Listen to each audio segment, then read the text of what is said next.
Okay, so now that you've got the slip knot, it's time to chain. Every project starts with at least a couple of chains, and so what we're about to do is referred to as starting chain, obvious name. So the way to hold the yarn is to wrap it over your forefinger, and then I've got the other end clenched in my palm like this, between my ring finger and little finger, and with my thumb and middle finger I am pinching the working loop here. So even as I continue to make chains, I will pinch what I've just done over here. Then insert the hook under the yarn and then over so that it catches on its lip, and then pull it through. So under the yarn, over the yarn, and pull it through, and under, over, grab it and pull it through. And you'll see that my thumb and middle finger, I keep moving them up so that they're grabbing the working loop.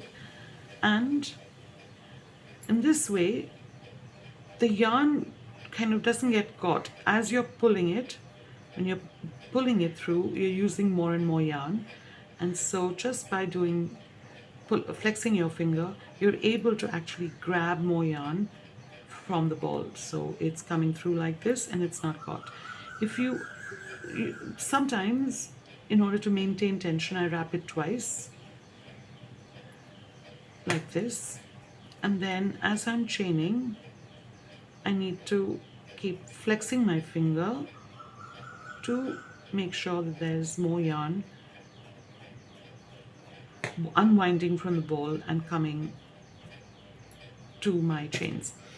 Okay, now let's look at the chains that I've made while I'm talking. This is, well, not very nice.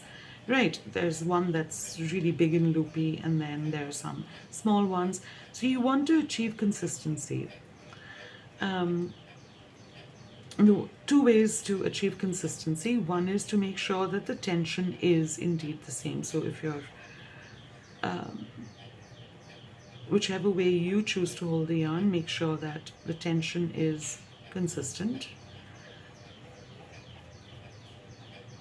The second thing is that this motion, notice that this working loop, as you're making a chain, this loop moves from the neck of the hook all the way, it can move all the way down to the end of the shaft. This part of the hook is broader than the mouth is, and so if your personal individual motion tends to be more broad swept, where the working loop comes all the way to the end of the shaft like so, then your chains are going to be bigger. This one, for instance. On the other hand, if your motion is not as broad, so the loop only ever comes to, let's say, to the middle of the shaft, then your chains are going to be tighter, smaller. I'll just show you in a minute, like so. They're smaller here and they're larger where I allowed, my motion was a little broader, it was more relaxed. There. So one thing to practice is just getting that motion, and it's like any movement, like a sport, for instance. Getting the perfect forehand in tennis is really about muscle memory. That's what this is about as well. So it's just consistently getting that motion right until it becomes your personal signature, and then you'll get consistency in even chains like this. So that's one thing to practice. We'll show you the motion one more time, ideally against white. Grab the working chain between your thumb and your middle finger. Put the hook under the yarn, grab it with its lip, and then pull it through. Under the yarn, over the yarn, grab it and pull it through. So that is the starting chain.